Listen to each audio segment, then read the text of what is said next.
Welcome to the first episode of the Chiplove podcast, and I'm here with a defense mechanism. How are you? I'm good. How are you? Thanks for having me on. Yeah, just starting podcast and stuff.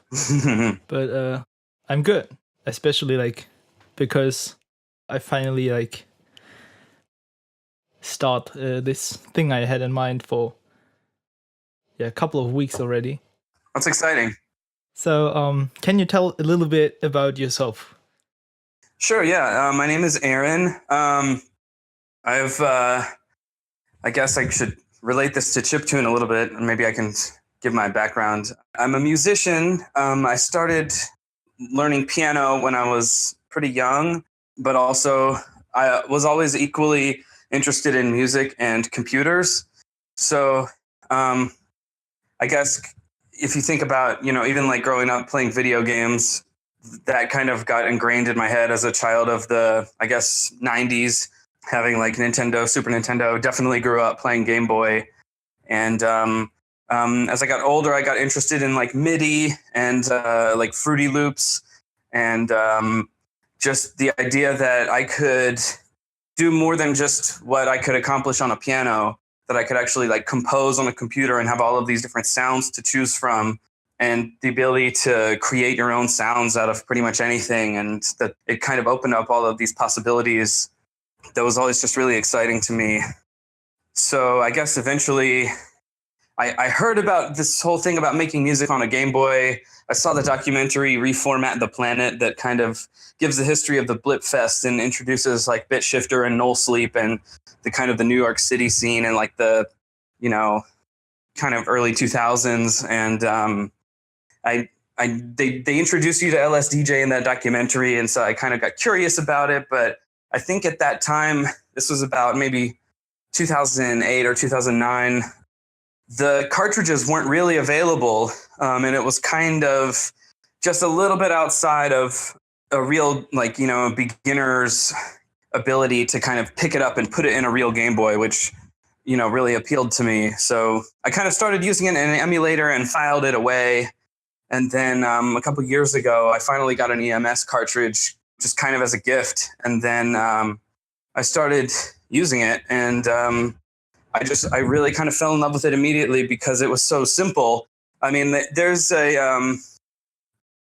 of course a learning curve, and there are very like specific techniques that you've got to learn with it. But I think that having the background of like music technology in general, it kind of forces you to be economic and to think really closely about what really needs to happen. Like you can't have anything really, I guess, more than what is really just needed to express like the song or the tune.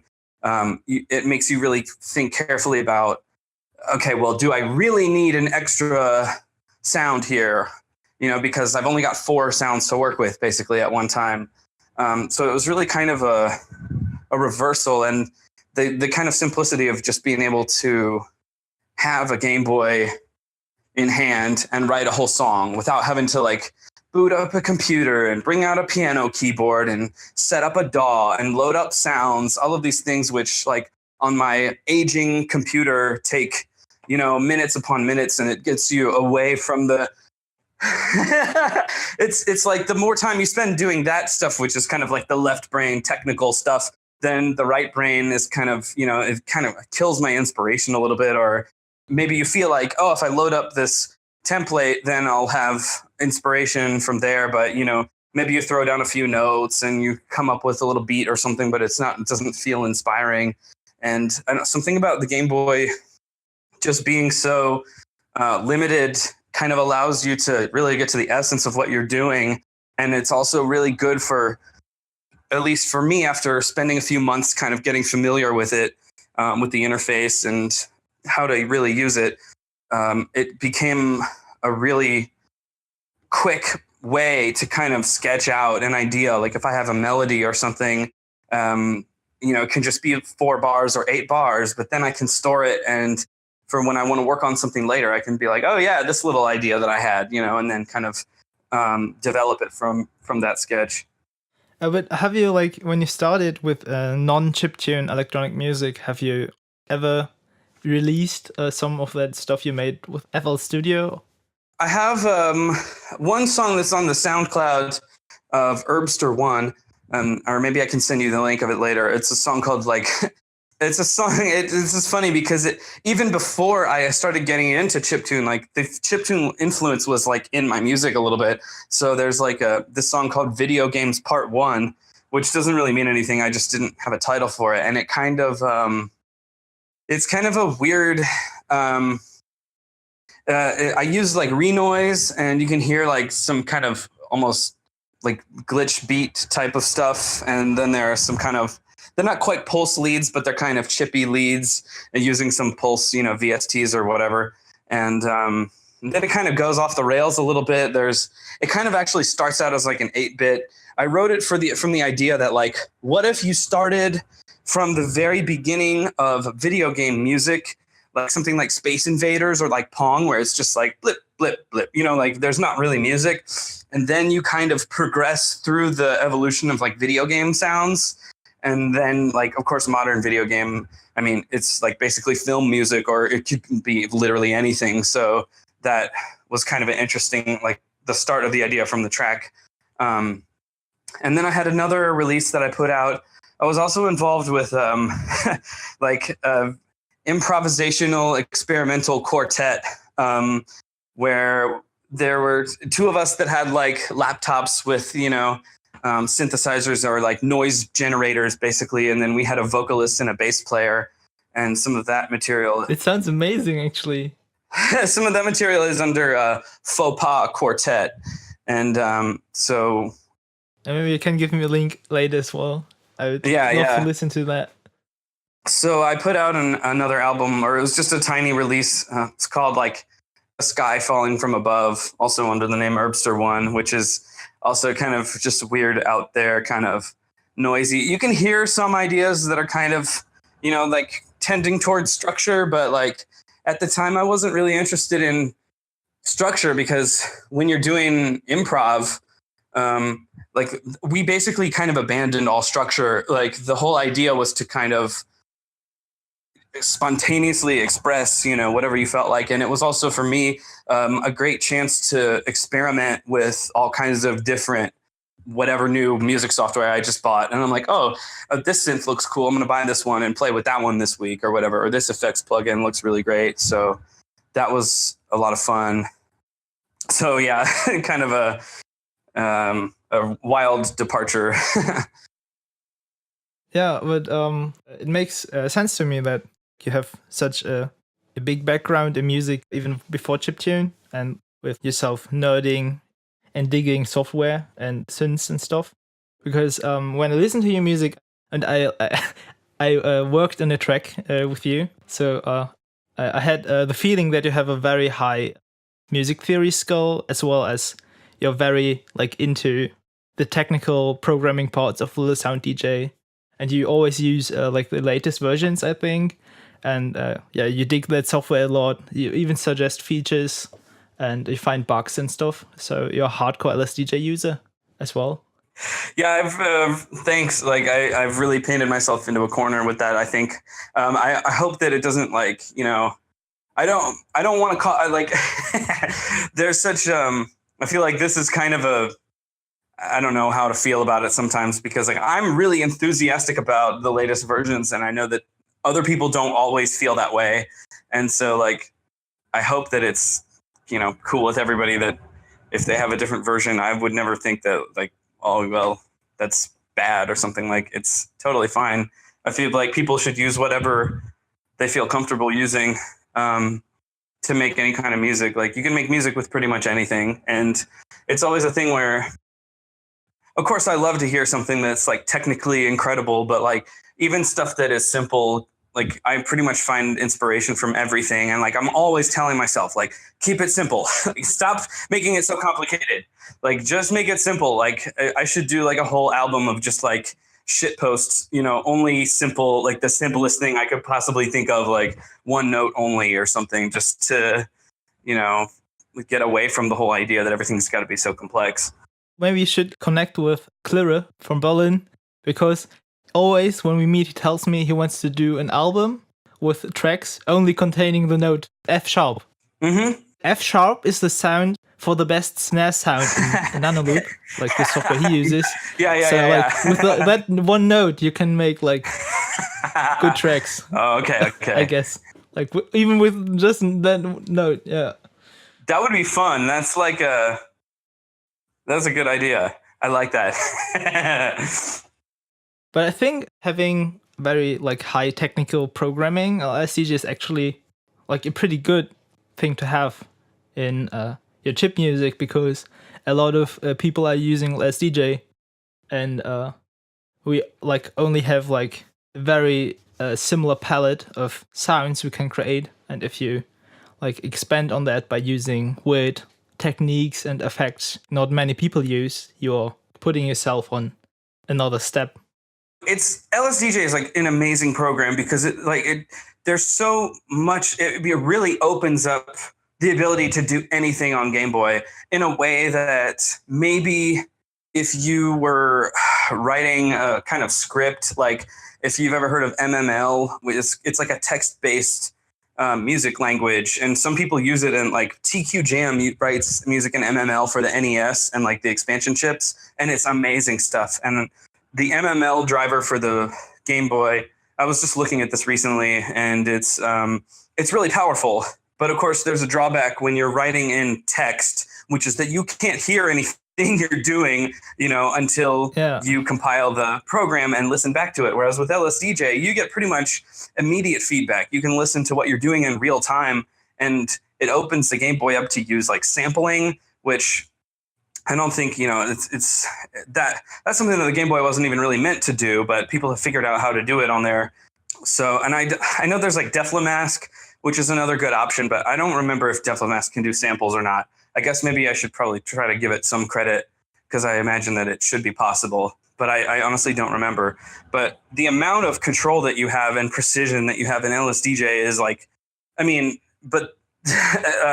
it's so crazy to me to think about how the other thing I guess I should say that LSDJ has is the wavetable synthesizer, which basically turns the wave channel into a subtractive synth. And I know that you definitely don't have that in Deflamask. I don't think it's there in Nano Loop, and I don't think even the MML driver doesn't have that. It does support sampling, but there's no way to make basically like a wub bass or anything like that. I'm not sure about Deflamask, but in Nano Loop you at least have the wavetables. I don't know how hard you can manipulate them, like in LSDJ with like the frame command and stuff, and the different loop modes. But you at least can draw the waves, and I guess this is such a like simple feature that it will be featured in Deflamask as well. Yeah, I'm sure that you can have custom waveforms, but the ability to like choose a filter type and a cutoff type and have those like specific, like basically subtractive synthesizers, like it's the same thing that you would do almost like on a mini Moog or like on a modular, any kind of oscillator plus filter setup where you can change the resonance and the cutoff frequency, and you've got different filter types, and then like the different distortion types. It's like that to me is maybe the biggest marvel of the whole thing. And that's like what I get the most enthusiastic about. Yeah, it's very nice. I don't even know, like, does the NES has a wavetable synthesizer kind of thing? Only in the expansion chips. So like if you have an expansion chips possible. Like the FDS or the N163, it's possible. I think it's definitely possible to do it like in FamiTracker. And I think you have to have like a power pack if you want to play it on an actual NES. Or there are hardware players if you actually have a cartridge, like a game cartridge with one of those. There are some Japanese hardware devices that you can use to play them off of an actual cartridge, which is, I think is like, that's like the most authentic sound. I think Power Pack is probably pretty authentic. I don't know as far as like how accurate it emulates the sound chips. I think it does a pretty good job. Yeah, I don't know that much about the NES stuff. I only used Little Sound DJ actually. Yeah, I think if I ever decide that I wanted something with more channels, that probably the NES would be my next, the next thing that I'm, next platform, because there are some nice things about it, like you have more volume control over your pulses and noise and stuff than you do on Game Boy. Like, it would be fun to do just like a pure NES, and then also do some with expansion chips. And like, I would need to look at like some Fear of Dark material, because I know that like the Coffee Zone is like up there in terms of, I don't know, I think that's my favorite NES album, with a close second probably being one of like Vert's albums, either FX3 or FX4. So like those, I would be studying those project files, and that would be a lot of work. Well, I like what kills Famitracker for me is like you have like to use the keyboard. Mm-hmm. Like I never like I just like played around a little bit with Famitracker, and that was already like 1 or 2 years ago, so I don't really remember. But last year I used OpenMPT, which is also a tracker you have to use like the computer for. Mm-hmm. And I used it to track Game Boy music because it was a mod file for a Game Boy Game Jam game that should run on actual hardware, and you couldn't use LSDJ, of course, right, for it. And that really like was not that much fun, because I knew I could like in LSDJ I can like being able to using a gamepad controls to input like to make music and input my notes through that is just so much more fun, and actual a factor why I like LSDJ so much. Yeah. And when I would like to have more channels, I guess I would try a 2 LSDJ setup, or combine LSDJ with samplers or something. Right. Yeah. I used Renoise for a while, and I feel like if I really wanted to have a more pure tracker, I probably would look at OpenMPT, because I think that's more faithful to the kind of traditional, tracker, like mod files and that kind of thing. Renoise is great, and I love it, and it's really amazing. But it is. I feel like people probably go hard one way or the other. Like, they either only want to use the keyboard, or they only want to use like the D-pad and the buttons. Because with the ability to customize like key presses and stuff is really nice to have on the keyboard. The biggest drag for me, I think, is that it's just not portable. I mean, people will argue on this, right? I think like, there's Nanoloop for iOS or Android, or Sunvox can run on those platforms too, and that's a tracker, and it's also kind of modular. So I guess my argument is kind of like a little bit moot, but like, I just don't like the idea of having to take around a laptop just to make music, when it's so easy to have a Game Boy, and you don't really have to think about it. You can turn it on or off, and it boots right into LSDJ. You don't have to wait for it to boot. You don't have to worry about programs freezing or like running out of memory. It's like, what's there is there. The thing is just open as a total synthesizer. I mean, it would, in some sense, it's almost more like, I don't know, it's just a pure musical device at that point, and it's not loaded down with all these other things. But of course, I mean, I guess it's, like I said, whatever people feel comfortable using, I think, is what they should use. But that being said, I'm clearly in favor of LSDJ for a lot of reasons. Yeah, LSDJ is great. Yeah. So maybe talk a little bit about your music. So you put out the Moon Mission EP last year. Mm-hmm. And do you want to comment on that? How was the process? Mm-hmm. And I mean, like, everything, every song on the in this EP is a collab. Mm-hmm.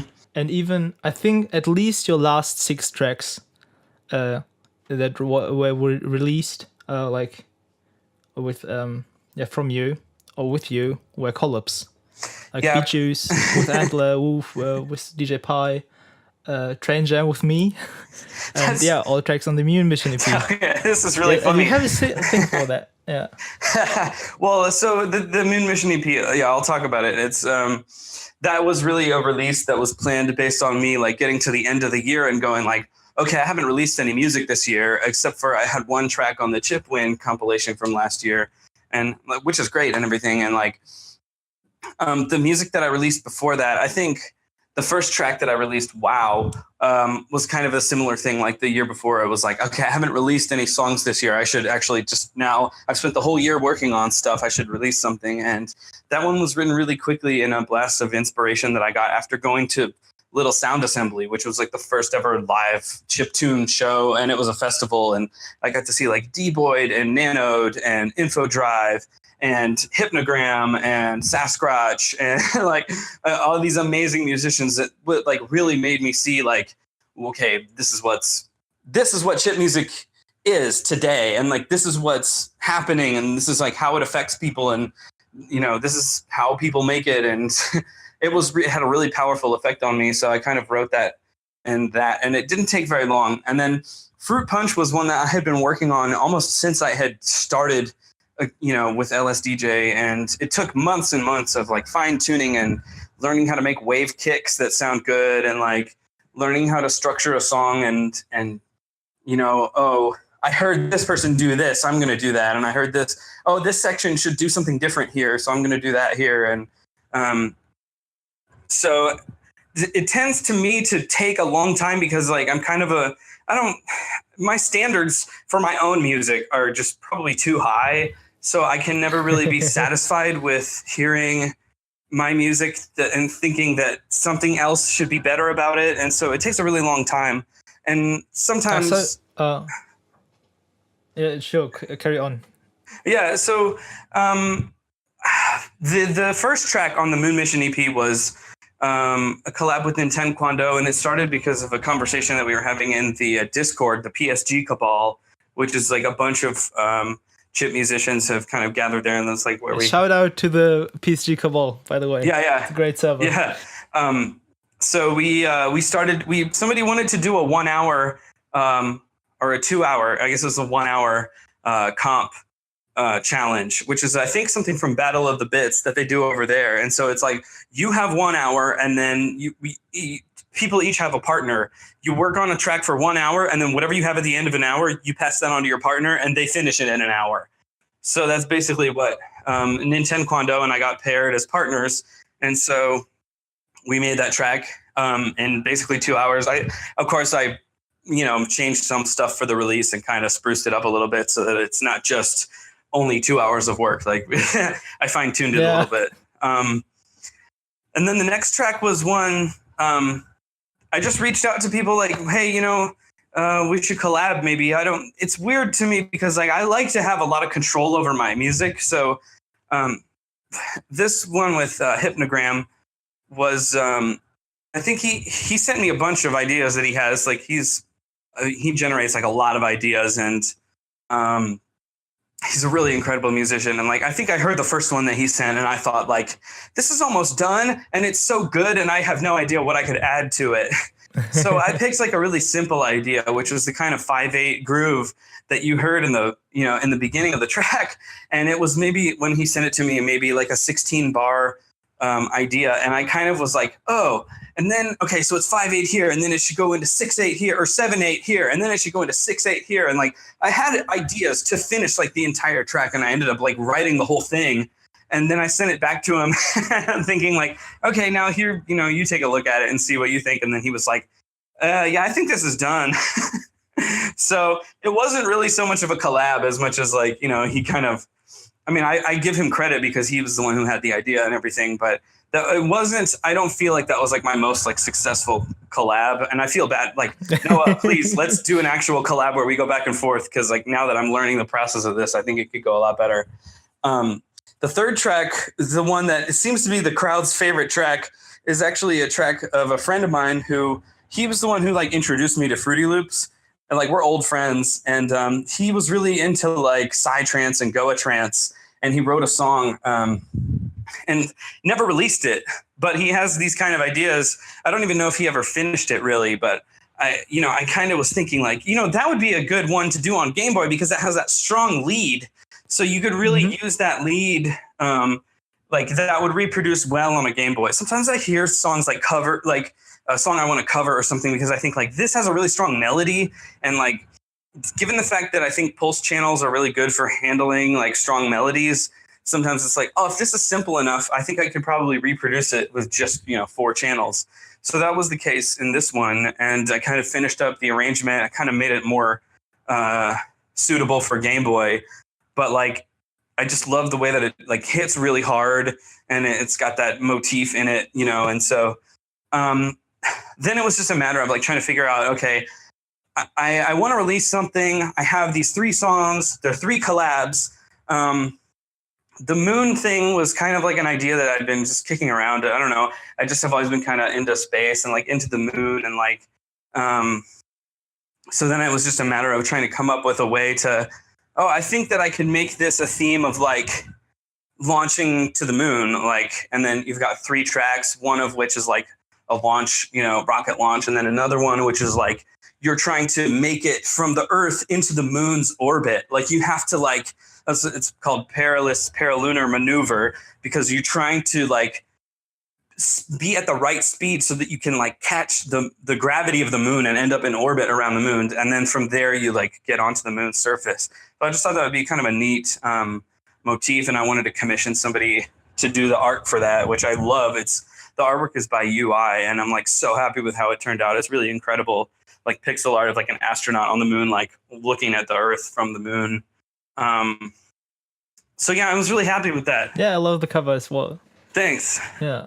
Only thing missing maybe would be like kind of a defense system. Yeah. Because like, well, like cannons or like shields or stuff. There's a whole. But, I like the cover a lot. When I have plans for something like that coming up. It'll be way off in the future. So maybe if that ever happens, then we can have another conversation about it. Yeah, sure. Okay, so where can people find you if they want to check your stuff out? And do you have anything coming this year? I definitely have another song coming out. Hopefully we'll have something more than just one song coming out sometime next year. And then if people want to find the tunes or any kind of contact info, it's all at my website, defensemech.com. Okay. Yeah, great. And you are on Chipwrecked? I'll be at Chipwrecked. Yep, that'll be my my next performance. Yep. When you want to see him, go there. Yeah, please come to Chipwrecked. The Chiplove people will be there as well. Yeah, Chipwrecked is. I hope it's good. I think it will be very great. It's really shaping up to be something awesome. Okay, then I guess we have like to stop now. Okay. You have to go. Yeah.